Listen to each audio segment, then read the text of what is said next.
Hello everybody, Donnie here, and welcome. Here we discuss real stories by real people. I hope all of you are doing well and fine today. We're going to dive right into this. This is actually the continuation of the previous two stories.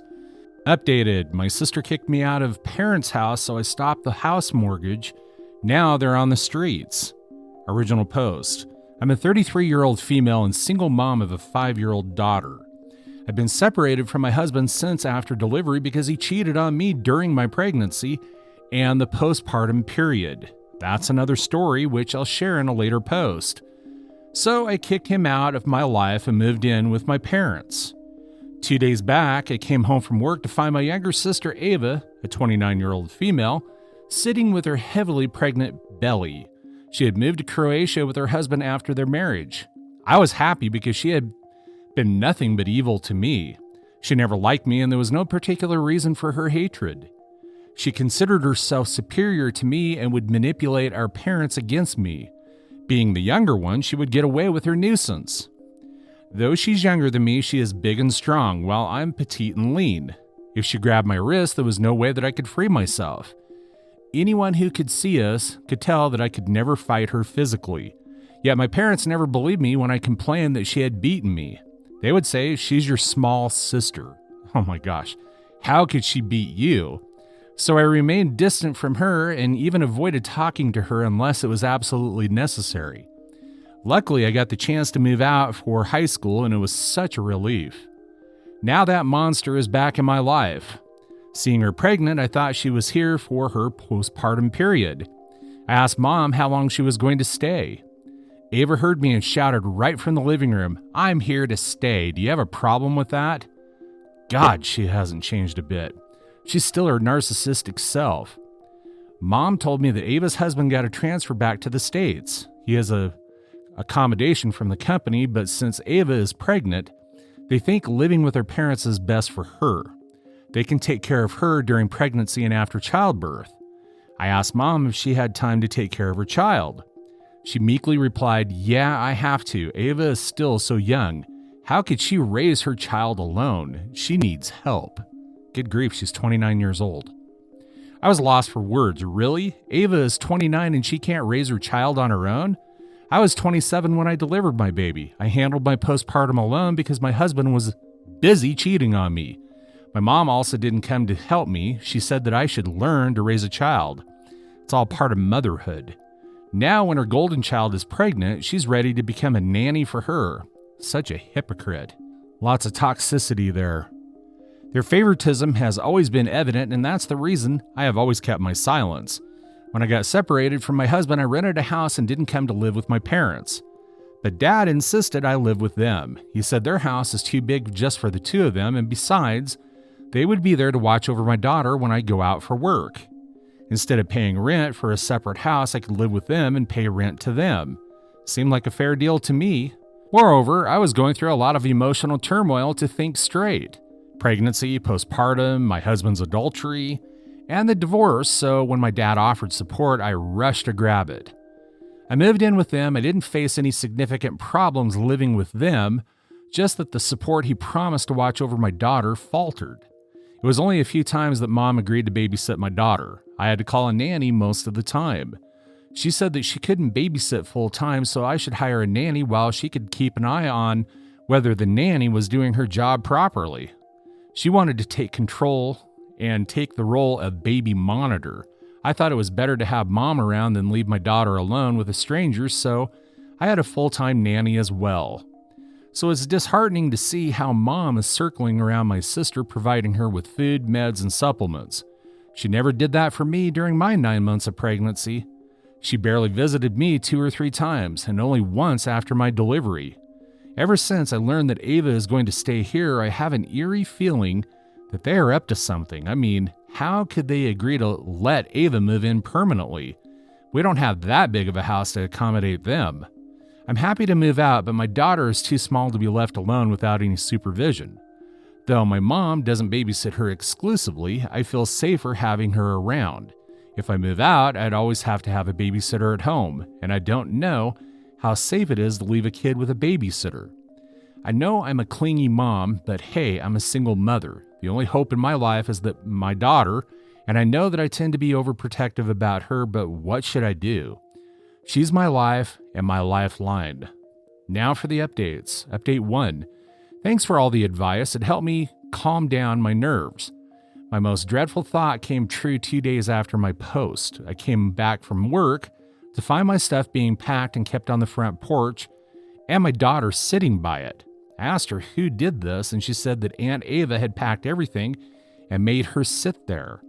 My daughter is a quiet and well-mannered child. Poor girl had been sitting there for hours waiting for me. I asked where Grandma and Grandpa were. She didn't say anything. She just hugged me and said that she had been waiting for me to come back because she is so horrified of Aunt Ava. I asked her if Ava harmed or scolded her. She sobbed and said that Aunt Ava was yelling something that she didn't understand, and that the way that she was thrashing all my belongings made my daughter feel threatened. I stormed inside, yelling at Ava for an explanation. She said, "Do you want to mess with a pregnant woman? I can call the cops on you for harassing me. You know I can do it, don't you?" I gave back, saying that I can also call the cops on her for harassing my daughter in my absence. She laughed and said, "Do you have any evidence? Mom was here when I packed your stuff. You know whose side Mom is going to take, don't you?" With that statement, I understood it was futile to talk to her. I called out to Mom, but there was no response from her. She was home but had locked her room. Ava's evil laugh made it clear that they had all ganged up against me, and Ava smirked in my helplessness and said, "Take a hint, you dumbass. No one wants you here. We packed for you and made it easier for you. Can't you see I'm pregnant and I need space? Me and my child are going to stay here. Get your lazy butt moving." Oh my goodness, be done with those people. I said I'm not going anywhere, and I'm not living here for free like you. I pay rent. Before I could say more, she charged at me the way that she used to as a child. "You pay rent? Do you have a receipt or a lease paper?" "No, that's right."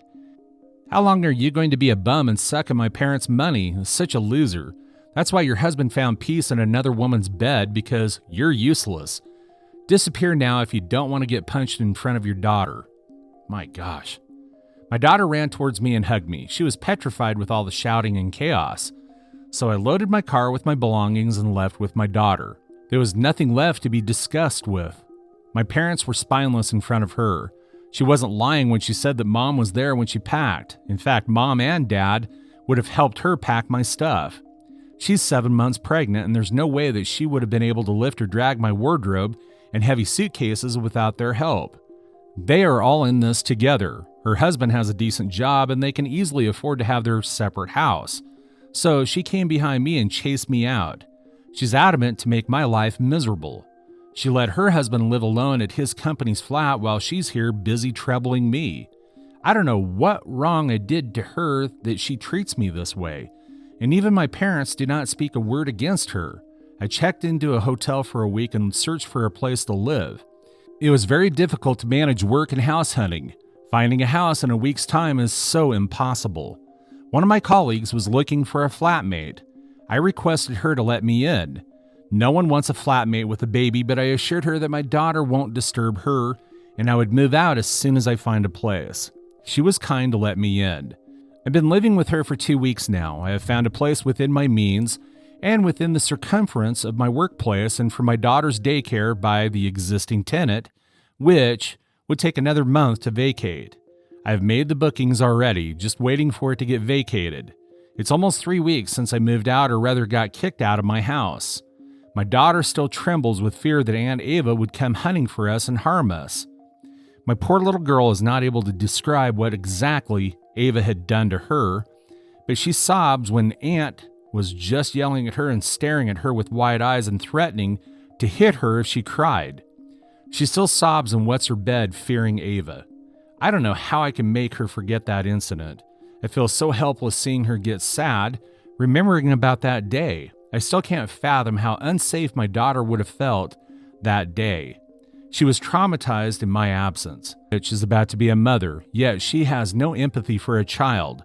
I'm never going to forgive her, and if I get the opportunity to take my revenge, I'm going to crush her. Update 2. So I was looking for an opportunity, and I got one. Like I mentioned, I was paying rent for living at my parents' house over the last year. Dad asked me to pay $5,000 extra on top of the rent, which he would return to me later. I agreed to help him out. I didn't know he was using my rent money and that extra $5,000 to pay the mortgage. Now that I'd moved out, I didn't pay the rent and that extra amount. Dad called me up on the 10th of this month in panic mode. Why have you not transferred the money this month? I got the message from the bank that the auto debit had failed due to insufficient balance. It made me crack up. He was so sure that I would pay the rent after moving out that he didn't even check his account balance and keep the emergency funds. I said, "Hello, I no longer live at your house. Your golden child kicked me out, remember? So why should I pay rent?" He remained silent for a moment and said, "How am I going to pay the mortgage? I don't make enough money now. The sales at my store have dwindled. Whatever little I make, I use that to run the house errands. I was using the rent money and that extra $5,000 to pay the mortgage." I said, "That's not my problem. I don't owe you anything. I paid for my stay and bought my own food. Ask your narcissistic daughter to help you out. I'm sure she would." I hung up the call. Within an hour, I got a call from my mom. She said, "Your dad is struggling to pay the mortgage, and instead of helping him, you're hanging up on him? How did you forget how we stood by you when your loser husband left you? This is how you pay us back? Swallow your shallow pride and transfer the money you've been sending every month." I replied, "Do you even hear yourself? You let me live in your house because I paid rent, and you use that for a mortgage. I hired a babysitter whenever I needed a helping hand. You didn't pitch in. What kind of support are you talking about?" She realized that I was not going to stand and take it as I used to as a child. Now I know how to give back. She mellowed down. She was like, "Babe, Ava is pregnant. She needs more space. That's why she requested you to temporarily move out. Nothing to get bitter about." I said, "Excuse me? She didn't request me. She threw me out while you chose to shut your eyes and mouth. She tortured my daughter, and I can never forgive you for all that." She further tried to defend her entitled daughter by saying, "She's a little immature. You shouldn't mind her words. You're the older one and wiser. You be the bigger person and forgive her and send us the money." "Ha, it's all about the money," I chuckled and said, "I'm no longer the weak doormat that you all could push over. You guys always forced her over me, and by letting her harass my daughter, you all have crossed all the limits of sanity. I never wanted to stay with you all, but still stayed because I feared leaving my daughter alone to a nanny. But now my daughter feels threatened more by you guys than a stranger." She started sobbing and apologizing, and I cut her off and said, "I'm done being manipulated by crocodile tears. I'm not going to give a penny." And they stopped bothering me. They didn't call me after that. It's been a month since then.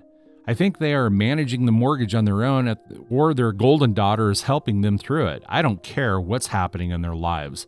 I'm happy in my small co-home with my daughter. I've hired a nanny who looks after her after play school.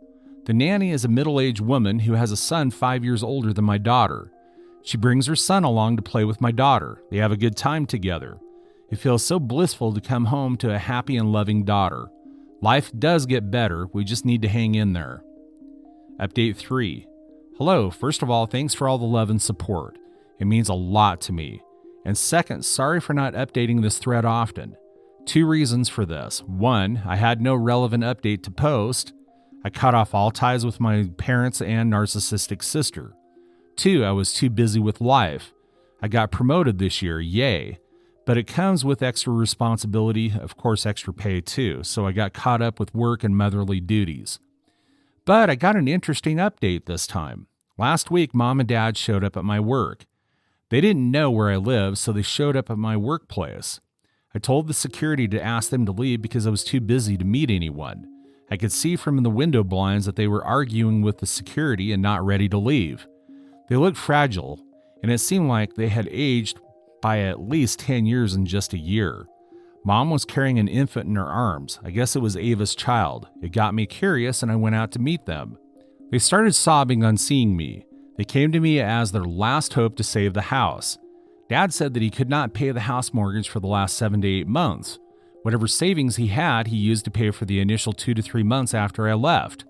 The bank gave them enough time to pay the money, but they keep defaulting. Last month, the bank kicked them out of the house and has put up the house for sale. They've been living in a dingy apartment ever since. They came to me to help them save their house. I listened to them patiently and asked them why their entitled daughter didn't help them. They lowered their faces and said that her husband had kicked her out of the house because he found her cheating on him, and even the baby was not his. All the transfer stories and the company's accommodation were a lie. Her husband is still in Croatia and their divorce is on the way. I was shocked to hear this. I said, "Even after this, you guys supported her?" Mom cried and said, "We didn't know about this. She didn't tell us. She said that she was here for the delivery, but after you moved out and we asked her to help us with the mortgage, the truth came out." I was like, "What did you do after knowing the truth?" Hugged her and cried, and you clearly supported her. That's why you're holding her child in your arms. They were like, "How could we leave her in that condition? She had nowhere to go. We dried up all of her savings to help pay for her medical bills." Their condition indeed seemed very pathetic. I remained silent, thinking what to do. Without thinking anything, I asked, where was Ava? At work. Mom was murmuring something, but Dad gave her a look and said, "She's at home. She refuses to go to work." Mom interrupted him and said, "How could she leave such a small baby and go to work?" I laughed and said, "Really, Mom?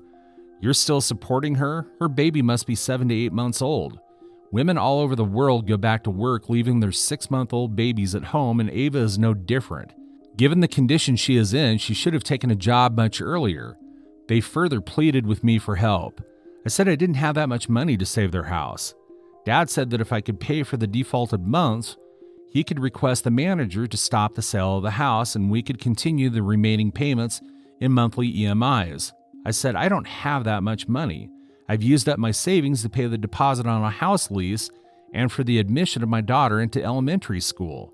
My mom made faces at my answer. I said, "Mom, instead of making faces, try and understand that I'm a single mom taking care of myself and my daughter all by myself." After they left, I was feeling very low. My manager asked me about it. She saw me missing at my desk for over an hour. I discussed the matter with her and she gave me an idea. I called up my dad and said I was ready to pay the piled up mortgage and also the remaining ones, but they need to transfer the house to my name. My manager suggested that I buy the house. With my promotion and raise, I should be able to afford the mortgage. Since I've already helped them with the mortgage for so many years and now helping them save the house, it should be a fair deal for them. In return, I would let them live in the house but without their low-life daughter. Dad remained silent and said that he would like to discuss that with Mom and let me know. I said, "Take your time, not sure if you guys have enough." It's been a week since then, but they have not called me. It is an answer that they don't agree with my proposal.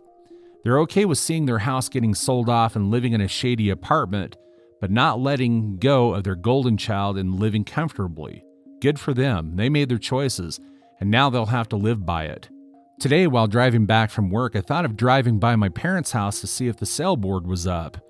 But I brushed off the thought. I decided to cut them off from my life a year ago and would continue to do so. I don't want them back in my life. I'm happy and content living with my daughter and seeing her grow and achieve her milestones. She's now in elementary school and I couldn't be more proud. Story 2. Am I the a-hole for not helping my daughter save her house? A few years ago, my husband and I were proud to co-sign for our daughter, 27 female, to help her buy her first house. We were happy to help, and despite not having a lot of money ourselves, we bought her a washer and dryer for her new home. I called to check in with her regularly and see how things were going and if she needed anything. I know she changed jobs mid-year, and I wanted to make sure that she'd still be okay financially. She assured me that she was good and everything was fine. We started noticing inconsistencies around Christmas when our credit score took a hit due to too late payments on the house. Our daughter told us it was a mix-up with the bank since a new bank took over the mortgage, and she would sort it out. A few months later, it still has not been corrected, so I called her daughter again. Something seemed off, so I called the bank since my name was on the loan and found out that my daughter was 6 months behind on the mortgage. When confronted, she said the new job wasn't working out, so she quit back in December and hadn't been able to find a new job.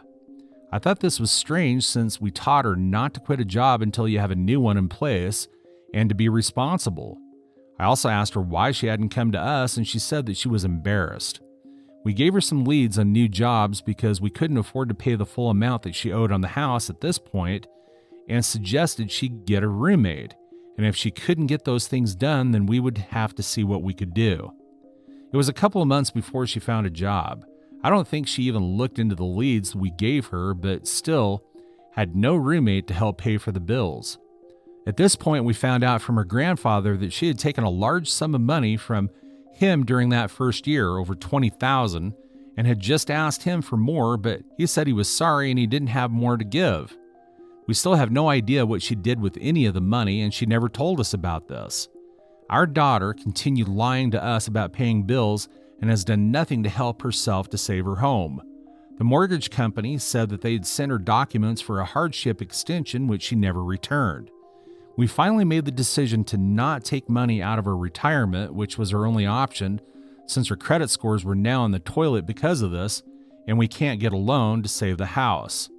This was not an easy decision to make, but we made it mostly because she had not tried to help herself at all and had lied to us over and over again for more than a year. We told her that she could come stay with us until she could get back on her feet. She not only declined, but stopped talking to us not long afterwards. This was not an easy decision, but if we had saved her house, we likely would have lost our own. Are we the a-holes? Not at all. That's all for today. If you're enjoying this story, please like the video and share your thoughts in the comments section down below. Thank you.